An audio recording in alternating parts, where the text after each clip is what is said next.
Gördüğünüz üzere chat açıldı, şu anda herkes yazmaya başladı. Ben de sorumu gönderdim. Birazdan burada sorulan onlarca soru arasında sadece 5 tane soru seçilecek. Seçilen arkadaşlar da ödülü kazanmış olacak. Hala mesaj gelmeye devam ediyor. Bekliyoruz şu an chat'in kapanmasını. Evet, şu anda chat kapandı. Eduard ve Pasechnik biz sizi uyarmıştık diyor. Yani Solrazr topluluğunun tonlarca sorusu var diyor. İçlerinden istediğinizi seçebilirsiniz. Alexander da oldukça heyecan verici diyor. Bakalım hangi soruyu seçecekler.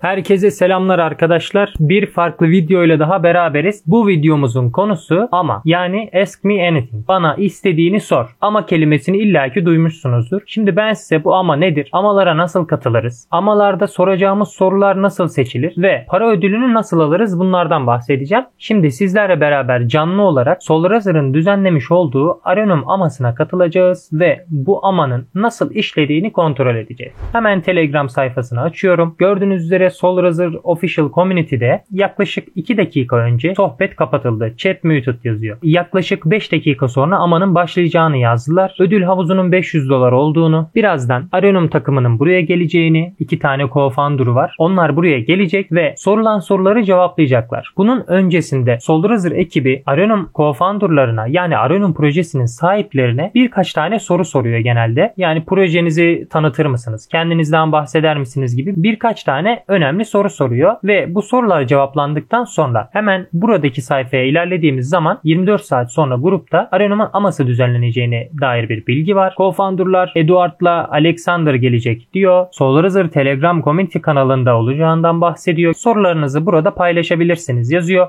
Bu formu ben doldurduğum için forma tıkladığım zaman ekran açılmıyor. Zaten yanıt verdiniz diyor. O yüzden ben size doldurmuş olduğum formun ekran görüntüsünü almıştım. Katılmak için kurallar diyor. Twitter sayfasını takip edeceksiniz. Telegram'a katılacaksınız. Adınızı yazacaksınız buraya. E-mail, Telegram kullanıcı adınız, Twitter kullanıcı adınız ve en önemli olan şey ise sorular. Buraya Arenum ile ilgili sormak istediğiniz soruları yazacaksınız. Benim size tavsiyem öncelikle Arenum sayfasına, yani buradan direkt olarak Arenum yazdığınız zaman arenum.io'ya zaten gidiyor. Arenum sayfasına girip yukarıda yer alan yatırımcı rehberi ve white paper'ını inceleyebilirsiniz. Projeyi yaklaşık 5-10 dakika bile inceleseniz aklınızda zaten bazı fikirler oluşur. Eksik bulduğunuz, sormak istediğiniz bir şey olursa da direkt olarak formun içerisinde yer alan kısımdan sorularınızı sorabilirsiniz. Ardından eğer sorunuz seçilirse ödüle layık olacaksınız. Her projede form doldurmak gerekmiyor. Bazı projeler form doldurtmuyor. Form doldurmak yerine direkt Twitter'da yorum olarak sorunuzu yazmanızı istiyor. Ya da direkt olarak Telegram'da canlı bir şekilde sorularınızı sormanızı istiyorlar. Şimdi biz asıl konumuz olan ama nasıl düzenleniyor bunu inceleyelim. Şu anda sohbet hala kapalı ve bu yaklaşık olarak yarım saat 45 dakika kapalı kalacak. Sadece proje sahipleri ve Solrazr kanalının adminleri yazı yazabilecek buraya. Hemen yukarı çıktığımızda, dilerseniz ben burada size Türkçe de çevirebilirim. Hemen buradan gördüğünüz üzere burada diyor: herkese merhaba, Arenum ve Solrazr ekibi özel amamız yaklaşık 5 dakika sonra başlıyor. En iyileri, yani en iyi seçilen sorular $500'lık bir ödül havuzunu paylaşacaklar. Bundan bahsediyor. Lütfen sorularınızı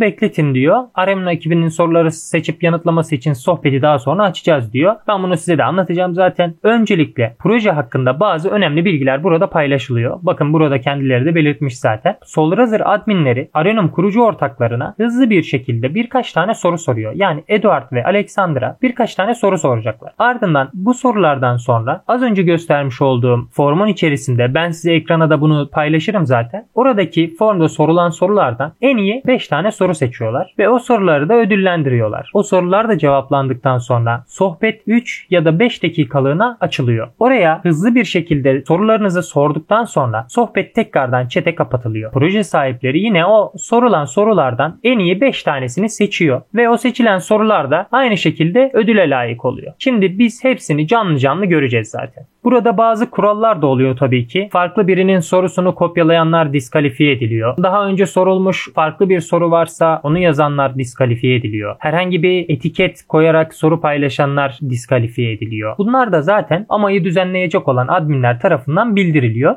Arenum ama etkinliğinden kısa bir şekilde bahseden Solrazr admini ardından Eduard ve diğer 2 kurucu ortak hakkında bazı bilgilendirmeler paylaşmış. Burada Arenum'un Solrazr üzerinde yapılacak olan IDOS'u hakkında bazı bilgiler paylaşılmış. şu anda Arenum'un kurucu ortaklarının burada olduğundan ve onları burada görmekten mutluluk duyduklarından bahsediyorlar. Başlamadan önce Solrazer'dan biraz bahsetmek istiyorum diyor. Solrazer hakkında biraz bilgi veriyor. Bazen İngilizce oluyor amalar, bazen Türkçe oluyor. Bu asla sizin gözünüzü korkutmasın. Hiçbirimizin İngilizcesi mükemmel değil. Ben de bazen çeviriye ihtiyaç duyuyorum. Buraya geldiğimde gördüğünüz üzere Solrazer'ın kendi misyonundan bahsediyor. Daha da detay veriyor burada Solrazer'la ilgili. Arenum'a tekrardan geri dönüş yapalım diyor. Eduard'la Pasechnik'e welcome diyor. Umarım Solrazer topluluğuyla bu ama oturumunu beğenirsiniz diyor ve asıl yer başlıyor. Alexander Pasechnik Arenum'un kurucu ortaklarından bir tanesi. Burada herkesi karşılıyor. Sizinle beraber bulunmak benim için bir zevktir diyor. Gopal ile Alexander'ın konuşmaları başladı. Evet, gördüğünüz üzere ilk mesajda başlangıç olarak geçmişinizi ve Arenum'u başlatmanıza neden olan yolculuğu paylaşabilir misiniz diyor. Gopal'in sorduğu sorudan sonra Alexander da burada bir cevap vermiş. Bunu da inceleyebiliriz beraber. Son 5 yıldır birlikte çalıştıklarını, kendi sistemlerini kurduklarından bahsediyor. Burada projenin detayları, Eduard'dan bahsediyor, diğer kurucu ortaktan bahsediyor. Ardından Gopal teşekkür ederim diyor ve diğer soruya geçecek büyük ihtimalle. Eduard ve Alex'e Arenum hakkında bazı sorular soracağız diyor. Lütfen bize proje ve ekibinizin vizyonunun ardındaki hedef hakkında genel bir bilgi verir misin? Alexander cevaplayacak burayı. Uygulamanın arayüzünü gösteren bir video paylaştılar. Bu casual games'leri ilgilendiren bir arayüz. Bir alt kısımda ise turnuvaların arayüzünün gösterildiği bir video paylaştılar. Bu şekilde ilerleyecek. Ben videoyu biraz sardırarak devam ettireceğim. Birazdan formdaki sorulara geçilecek. Orada tekrardan görüşmek üzere.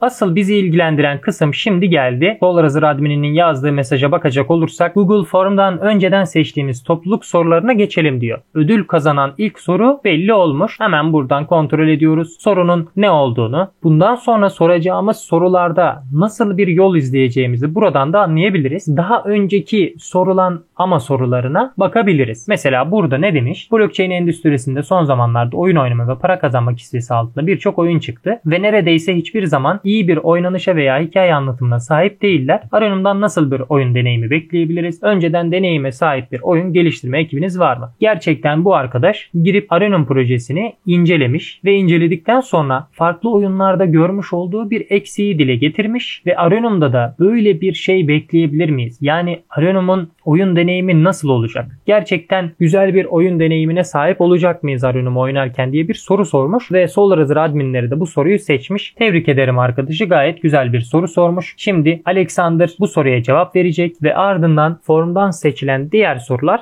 tek tek burada sorulacak. Solrazer admininin sorduğu birinci sorunun cevabını Alexander yanıtladı. Ardından ikinci soru soruldu. Cevabı da şimdi geldi. İkinci sorunun ne olduğunu da dilerseniz inceleyelim. Çoğu projede kullanıcı deneyimi çok önemli bir konudur. Özellikle yeni kullanıcılar için ne gibi çabalar gösterdiniz diye bir soru sormuş arkadaşımız. Tebrik ederim. Bu soruda ödül alan diğer bir soru oldu. Üçüncü soru da an itibariyle geldi. Bakalım üçüncü soruya da hemen. E-spor savaşları için Arenum platformunu kullanmanın düşük maliyetinden etkilendim. Arenum yakında çoğu ülkede satışa sunulacak mı? Gayet sıradan birinin sorabileceği, proje sayfasını yaklaşık olarak 5-10 dakika incelemeyle sorulabilecek bir soru. Yani size bunu bahsetmemdeki amaç bu. Proje sayfasına gelip saatlerce ya da günlerce incelemenizi gerektirecek bir durum yok. 5-10 dakika içerisinde bu projeyi inceledikten sonra sorularınızı sorabilirsiniz. Gördüğünüz üzere burada turnuva modu ve market satış yeri kapalı. Bunu da sorabilirsiniz mesela. Sitenizi incelediğimde turnuva modu ve market satış yeri kapalı. Bunun sebebini öğrenebilir miyim? Ya da turnuva modu ve market satış kısmı ne zaman aktif hale gelecek? Bunları sorabilirsiniz. Biraz alt kısma indiğimiz zaman burada kripto oyunları gelişme aşamasında. Mesela kripto oyunları ile ilgili bir soru. Ya da Casual Games şu an kapalı beta'da. Casual Games çıktığında kaç tane oyunla çıkacak? Daha fazla oyun diyor burada fakat toplam kaç tane oyunla çıkacak? Gördüğünüz üzere burada bu uygulamaların soft launchlarının bu ülkelerde yapıldığını soruyor. Mesela kaç tane daha ülkede bu uygulamaların soft launch yapılacak? Bunları sorabilirsiniz. Alt kısma iniyoruz. Partnerlerden soru sorabilirsiniz. Takımla ilgili soru sorabilirsiniz. Ve projenin yol haritası ile ilgili de dilediğiniz soruyu sorabilirsiniz. Sayfamıza geri dönelim. Üçüncü sorunun da cevabı geldi. Sırada dördüncü soru var. Dördüncü soruyu da inceleyelim. Oyun projelerinde liderlik tablosunda yer almak için neler yapmayı planlıyorsunuz? Projeniz yeni ortaklıklara açık mı? Hype için pazarlama tarafında çok büyük bütçeleriniz olmalı. Onun için hazır mısınız diyor. Bu soru da gayet güzel bir soru. Bu arkadaşı da tebrik ederim. 4. soru ödülünü kazanan arkadaş da bu. 4. soruda yanıtlandıktan sonra 5. soru geldi. Forum üzerinden seçilen son soru bu. Bir oyun platformu olarak Arenum şu anda hangi oyunları destekliyor? Gelecekte ne tür oyunlar eklemeyi planlıyorsunuz? Sorunun devamına bakmak isteyenler buradan okuyabilirler zaten. Yani demek istediğim şu. Ama etkinlikleri çok fazla düzenlenen bir etkinlik. Yani kripto dünyasında hangi sayfayı takip ediyorsanız edin mutlaka bir ama etkinliği düzenleniyordur. Twitter'a girdiğinizde, ana sayfada gezindiğinizde en az bir tane ama etkinliği ile ilgili bir paylaşım mutlaka görürsünüz. Bu ama videosunu çekmemizdeki amaç şudur. Bu tarz etkinliklere sizin de katılmanızı isteriz. Neden diye soracak olursanız bu etkinliklere katılıp hem sevmiş olduğunuz veya araştırmak istediğiniz bir proje hakkında bilgi sahibi olursunuz hem de araştırırken para kazanabilirsiniz. Şu an bu sorusu seçilen 5 arkadaş yaklaşık olarak $50 civarında bir ödül kazandılar. Ya $20 ya $50 bazen $100 da olabiliyor. Hatta size şöyle bir örnek vereyim. Ben daha önceden Tailcraft'ın amasına katılmıştım. Toplamda 5 tane soru Twitter'dan 5 tane de canlı olarak seçilecekti Telegram'da. Burada gördüğünüz ikinci soru. Tasarımlarınız oldukça hoş gözüküyor. Takıma baktığım zaman sadece bir tane tasarımcı gördüm. Bu tasarımların hepsini tek bir tasarımcı mı yapıyor? Bu soruyu ben sormuştum. Gördüğünüz buradaki 8 soruyu da ben hazırladım. Projeyi incelemiştim. Hoşuma gitmişti. Ben buradaki soruları da isteyenlere Telegram grubumuzda paylaşırım. Ben sadece burada yaklaşık olarak 15-20 dakikalık bir araştırma neticesinde şu soruyu sorarak sadece 1 saat içerisinde $100 kazandım. Toplamda 10 kişiye $100 veriliyordu. $1000'lık bir ödül havuzu vardı. Burada gördüğünüz gayet basit bir soru. Bu tarz etkinliklere siz de katılabilirsiniz. Tekrardan etkinliğimize dönelim. Son soru soruldu. Son sorunun cevabını da Alexander verdikten sonra canlı olarak sorulara geçilecek ve ben bunu size canlı canlı aktarıyor olacağım. Evet, şimdi son soruda cevaplandı. Gördüğünüz üzere hemen bunu çevirelim. Diyor ki ücretsiz topluluk turuna devam edelim diyor. Şimdi topluluğun bazı sorular sorması için sohbeti açacağız. Lütfen sorularınızı göndermeye hazır olun. Chat 1 dakikalığına açılacak diyor. Ve ben de daha önceden hazırlamış olduğum soru burada duruyor. Hemen açtım. Gördüğünüz üzere chat açıldı. Şu anda herkes yazmaya başladı. Ben de sorumu gönderdim. Gördüğünüz üzere sürekli şu anda grupta 92.000 kişi var. Herkes yazıyor. 40-42 oldu. Yaklaşık şu an 100'ün üzerine, 200'ün üzerine geçti şu anda sorulan sorular. Herkes soru soruyor. 1 dakika boyunca chat açıldı. Birazdan burada sorulan onlarca soru arasında sadece 5 tane soru seçilecek ve soru seçilen arkadaşlar da ödülü kazanmış olacak. Hala mesaj gelmeye devam ediyor. Henüz 30 saniye civarında oldu. Bir 30 saniye sonra kapatılacaktır. Yetişemiyorum. Ben bastıktan sonra 45-50 tane daha geliyor. Bekliyoruz şu an chat'in kapanmasını. Evet, şu anda chat kapandı. Bayağı bir mesaj var.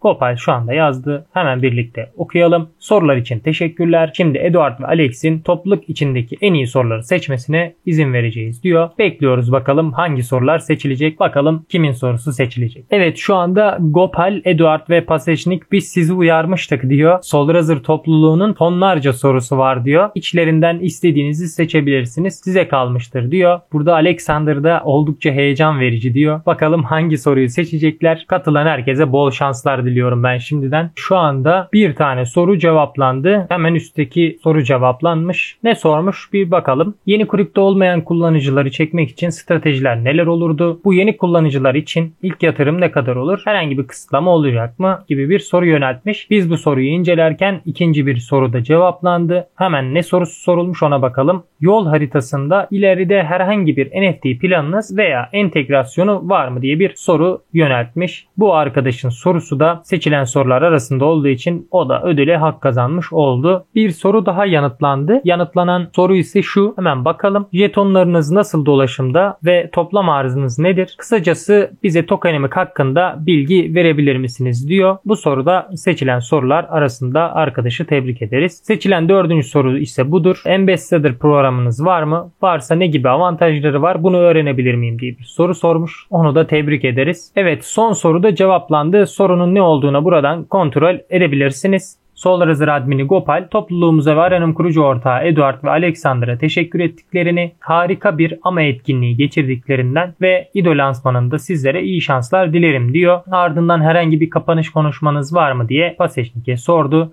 Alexander da son mesajını yazdı sanırım. Çok teşekkürler. Burada olmak benim için bir zevkti ve bazılarınızı topluluğumuzda görmeyi umuyorum. Beyaz liste açılışını kaçırmamak için, yani whitelist'i kaçırmamak için bizi izlemeye devam edin. Ayrıca yakında ürünlerimizi test etme fırsatı da vereceğiz. Ayrıca oyunun içerisinde de Pasechnik'i yenenlere airdrop ödülleri verileceğinden bahsediyor. Gayet güzel bir ama etkinliği oldu. Yaklaşık olarak 10-11 kişi ödül kazandı. Gopal de son mesajlarını şu şekilde yazıyor. Bunları da çevirelim. Ardından videoyu kapatalım. Harika. Bugün burada bizimle oldukları için Eduard'a ve Alexander'a teşekkürler. En iyi soruları soranlar amadan sonra seçilecek ve kısa süre içinde duyuru kanalımızda paylaşılacaktır diyor. Kazananlar lütfen MAFTRADER ile iletişime geçin ve bilgilerinizi paylaşın diyor. Bunları da takip etmeyi unutmayın diye reklamlarını da yaptılar. Whitelist'in de birazdan açılacağını söylüyor. En son mesajda ise chat'in 1 dakika sonra aktif hale geleceğini, sohbete açılacağını söylüyor. Sizlere aktaracağım bilgiler bu kadardı. Canlı